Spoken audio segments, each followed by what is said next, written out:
Welcome to another CEO Wisdom Pod. We have Saar with us, and he's the CEO and founder at Capsulab, personalized, fresh, sustainable CPG products.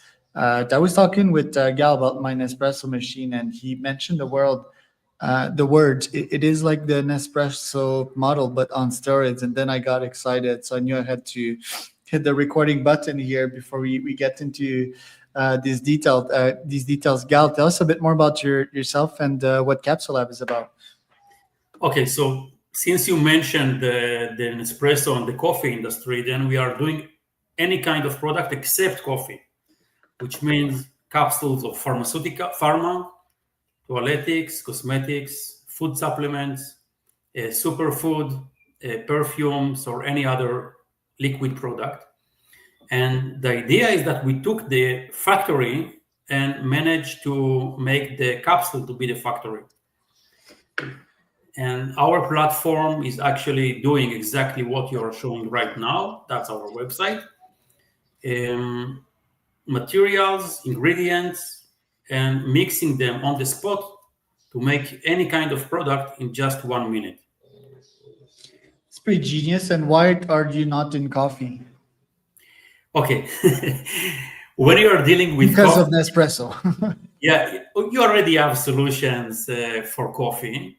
But the thing is that coffee, of course, is like one of the, let's say, the inspiration that we got before starting our venture. We said, how come it was my wife and I standing in the kitchen? How come there is no like Nespresso of everything?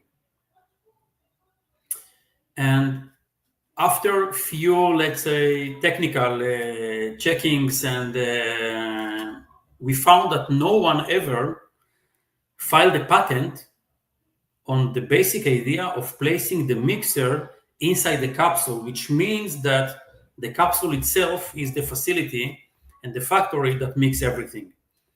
So that's how we made it, and we started from this point of time, entry point, to make a capsule, which is the factory.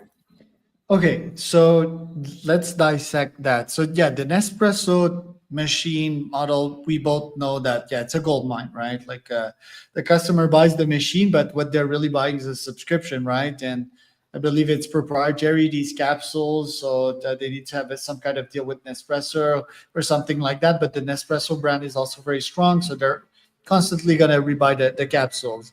And it's easy. It's very simple for the customer to just press literally two buttons, right, to make a coffee. And I believe the cost of the coffee might be like 1.2, 1.5x what the normal cost of a cup. The quality is higher. So seems to be win-win all over the place, right? So you use these products. You're like, okay, this is genius. Now, okay, we have the machine, we have the capsules. The part that I don't understand is like why the manufacturing, the mini manufacturer inside the capsule. Like I sort of understand it, but doesn't that defeat the principles of scale? Like, wouldn't it cost a fortune per capsule? Tell me a bit more about that. Okay, so if you are like if you compare it to the Nespresso benefit, it's mainly about the freshness.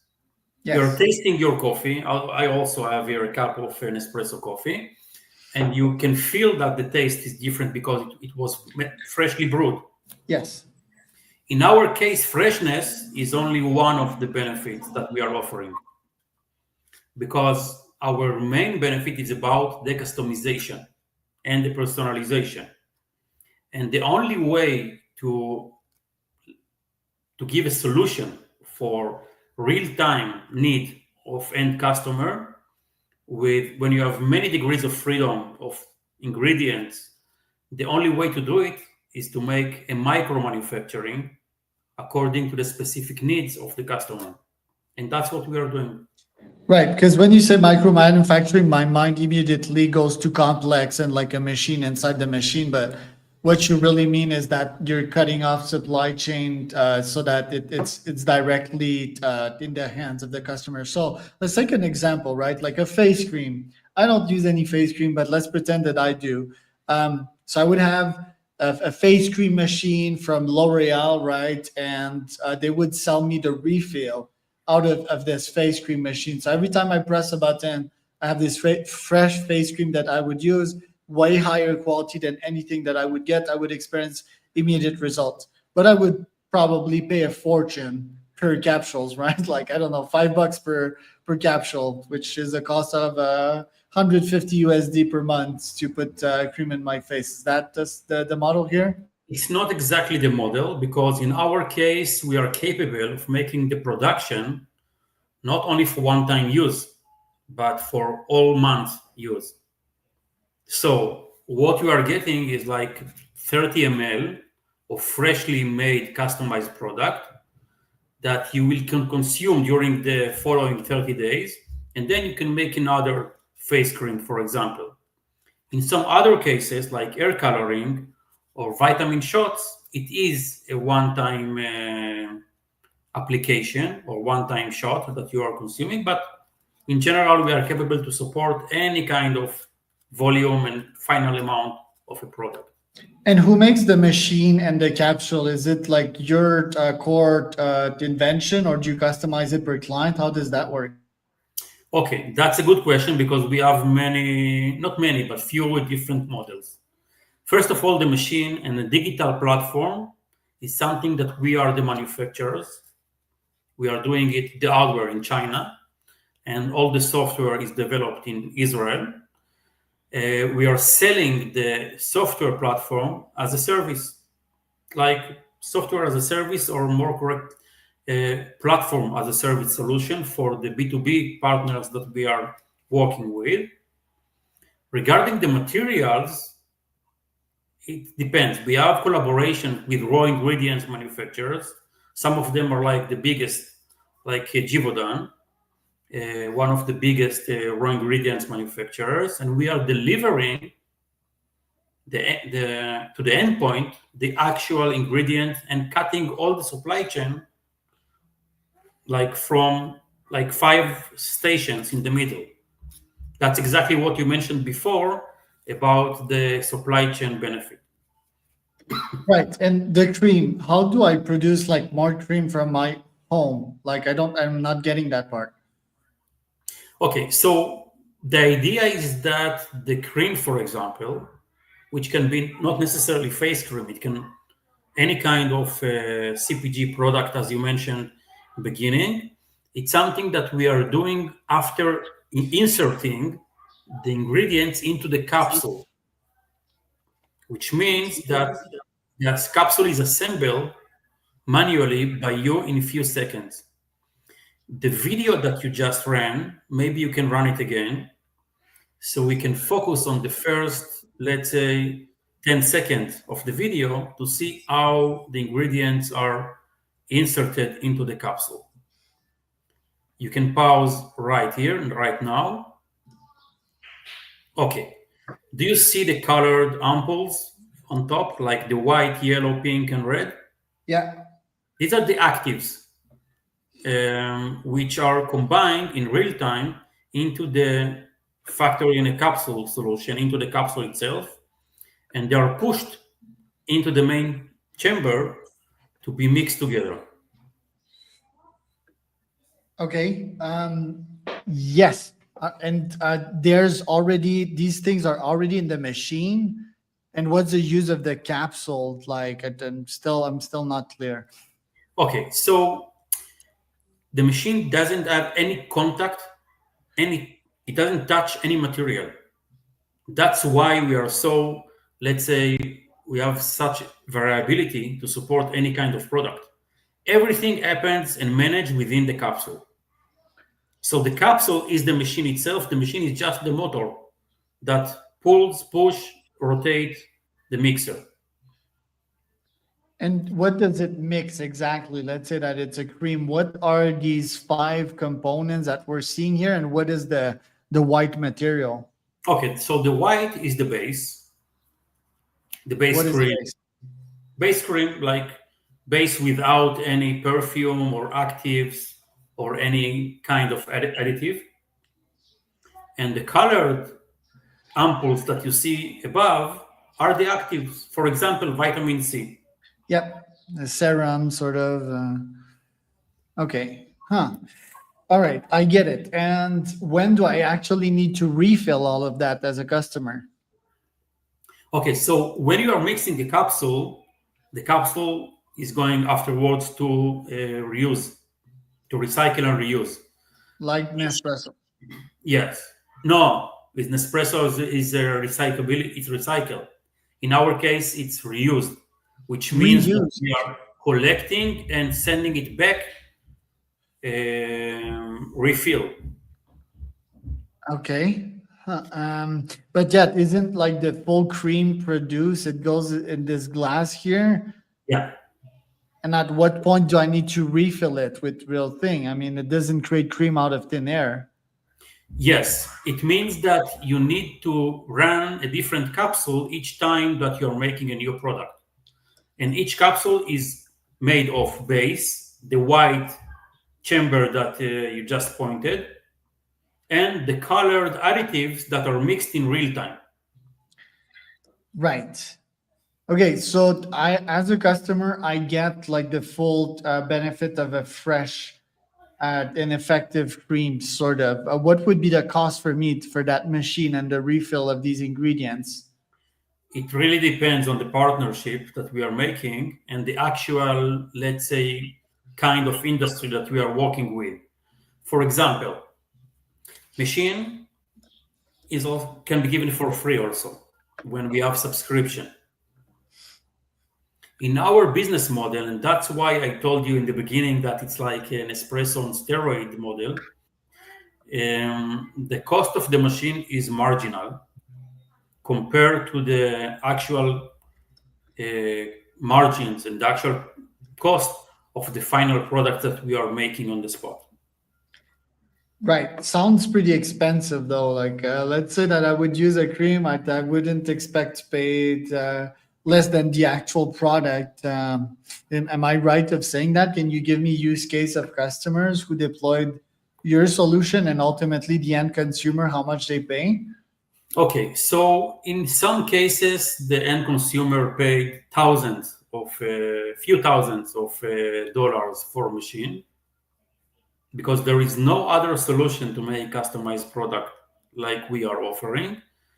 In other cases, it can go, let's say, can go down to $249, which is not much for a tool that can actually make for you cocktails, pharma. Forgive me for mentioning cocktail and pharma on the same sentence. Okay, cosmetics, toiletics, food, and supplements, whatever, whenever you need them. Of course, since we are cutting the supply chain, like 4 stations, 4 points in the supply chain, our profitability is much higher than the traditional products. It's not only because the product is fresh and customized, it's also because of, let's say, cutting short some of the suppliers, some of the manufacturing plants, and even in some cases, some of the branding and the brands in the middle. So that's exactly why our solution is more like an experience that we are delivering and not actual physical product, not like actual hardware. Right. So you're targeting businesses, right? It's like, let's say at the Medispa or something like that. These would Yes. be your buyers, and you may be targeting like bigger companies. So how many clients do you have right now? Like, give me a portrait of the company. Okay, so right now the company established partnerships with pro ingredients manufacturers, with big leading brands, multi-billion dollar players that we are collaborating and selling to in order to, let's say, make our platform much more visible, much more like overcome the product market fit and the market validation phase. But I want to mention something about the Nespresso example that you talked about before. You mentioned that you really like the Nespresso and you're drinking it right now when we are talking. Do you know how many grams of coffee do you have in your? Like probably 10 grams. It's so small, the capsules.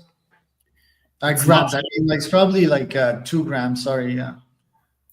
It is. It's like 3 grams. Yeah. The thing I had is, to do a conversion here from the marijuana days. I had to imagine a 3.5 what it looked like and convert it into coffee. exactly. It's a good example because in general, when you used to buy a coffee all over the last hundreds of years, it was always by the pound, always by the kilo. And what Nespresso did, they shifted their product from actual coffee to experience. That's why they are selling what they are selling for such high margin price. Yeah, I fully agree. And also, like my before and after back then, I would drink like full cups of coffee, right? And I didn't even feel satisfaction. And just with like an espresso, a mini cup, you feel very satisfied with one or two of them with an espresso. So that's just another genius behind their model, right? Absolutely. Eventually, if you are looking on the supply chain of the coffee, which is, for some reason we are talking about coffee in this podcast, and there is a reason. The coffee is like the most understandable Well, model. it's the most popular drug in this world. I believe Absolutely. 60% plus of humans are on it on a daily basis. Yeah. So, what is now another question? What is the cost of the actual coffee beans It's before super roasting low. them? Before roasting them, what is the cost of the actual coffee beans that you have in one espresso shot?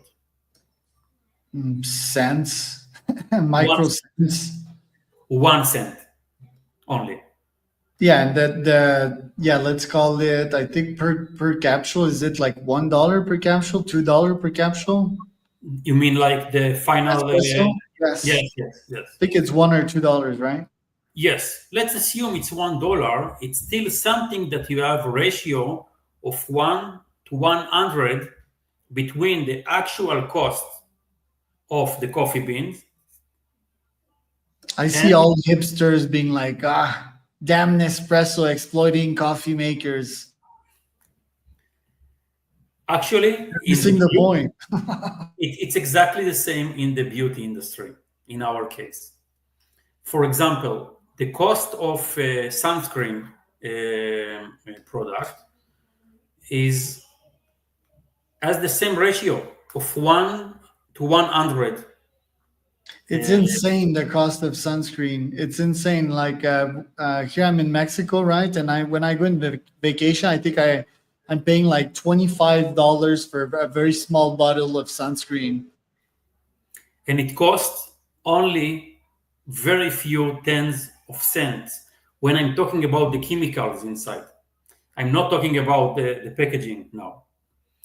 So the idea behind Capsulab is exactly to take this 1% to deliver it directly to the B2B customer or the B2C customer, to make the production at home or on the in the store, point of care, clinic, whatever our client is, and to cut all of this high cost broken supply chain that we do have.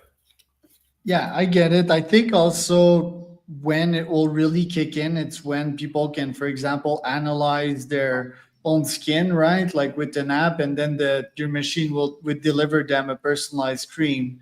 So you'd have like partnership with these brands, and I think that would be very effective because yeah, taking the cream example, like we all have different types of skin, right?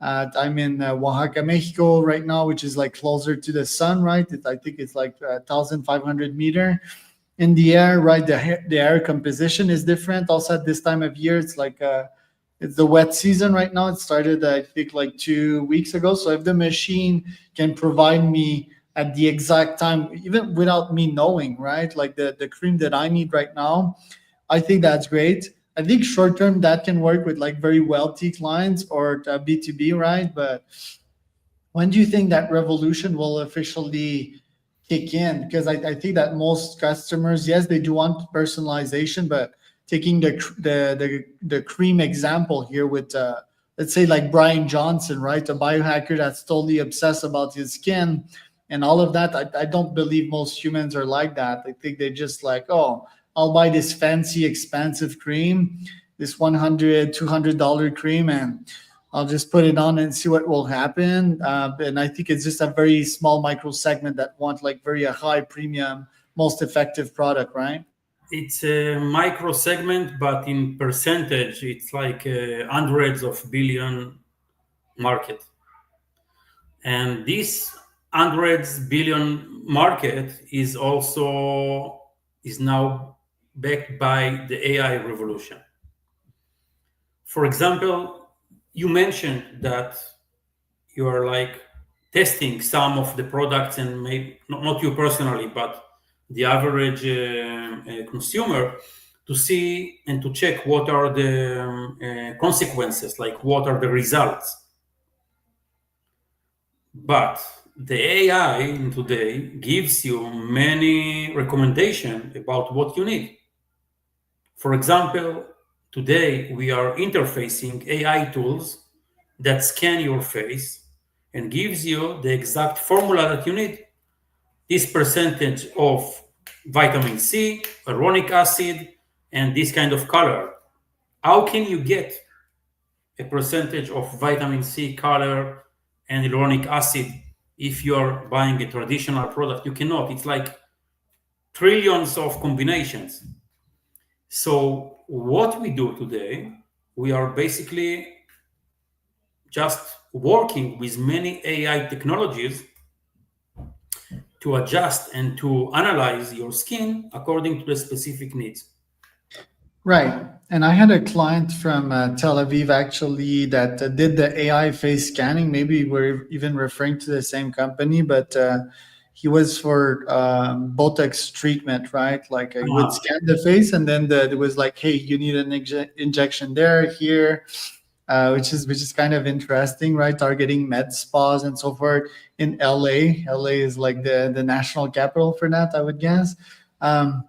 What's been the challenge of building that business, right? Because you're sort of in the future, and I guess you're selling also to like big brands. Sometimes some of them may get it, but there's also bureaucracy, and there's like older people in there that might not get it. So what has been the main challenges in running that company so far?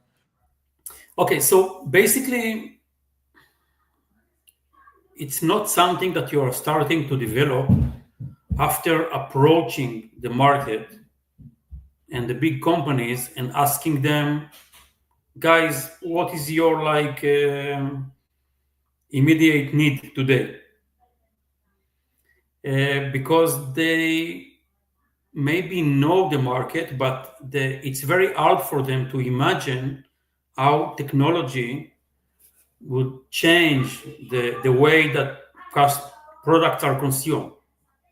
So in our case, that's exactly what happened. We started doing it without any demand from the market, just about thinking that that's what the market will need in few years. So the reason that we are working today with the multi-billions players, it's only because that we really need to focus our time and marketing with big business that in case of a success, we will generate enough revenue. But you're absolutely right. They, they don't move as fast as small brands are moving. So for us, it's a big challenge to work with the big ones. Yeah, that's always the main challenge with when working with corporations, and that's also why they're interested in us in the first place. Is that they move so slow. They sometimes they want to move faster, but like their structure is different, right? They're like big, gigantic bodybuilders that move all slowly, and they're like, "Hey, can you scratch my back here?" Um, but yeah, thank you for showing up, Gal. Where can people find out more about you and your business? Sorry, I missed your last question. Yeah, where can people find out more about you and your business? To find more in our website, and we are also going to exhibit also in the CES in 2026, and we just exhibited in cosmetics. We are presenting the tech now in many tech events, but mainly you can follow us on LinkedIn and our website. Thank you so much. So that was